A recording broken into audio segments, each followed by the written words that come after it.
Assalamualaikum warahmatullahi wabarakatuh. Perkenalkan, saya Gabriela Anastasia Cugito dari kelas 12-2, nomor absen 13. Dalam video ini, saya akan membahas salah satu materi Bahasa Indonesia kelas 12, yaitu teks prosedur. Ada 4 hal yang akan kita bahas, yaitu pengertian, tujuan, jenis-jenis, dan struktur. Yang pertama adalah pengertian. Teks prosedur adalah teks yang berisi langkah-langkah atau tahapan yang harus dipenuhi dalam melakukan suatu kegiatan agar kegiatan tersebut dapat berjalan dengan baik. Selanjutnya adalah tujuan dari teks prosedur. Teks prosedur dibuat untuk menunjukkan atau menjelaskan langkah-langkah dalam menggunakan, membuat, atau melakukan sesuatu secara berurut. Kemudian ada jenis-jenis dari teks prosedur. Di sini ada 3 jenis. Yang pertama, teks prosedur sederhana, teks prosedur protokol, dan teks prosedur kompleks.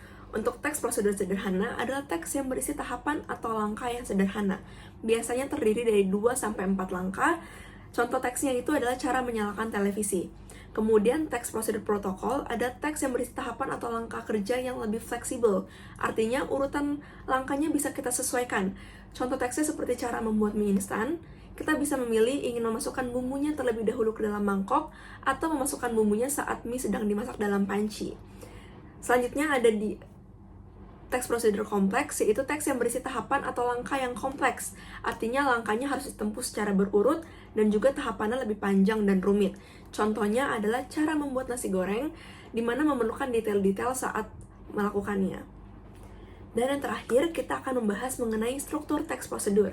Di sini ada 4 strukturnya, ada 4 bagian. Yang pertama adalah tujuan, yang kedua material, yang ketiga adalah langkah-langkah, dan yang keempat adalah penegasan ulang.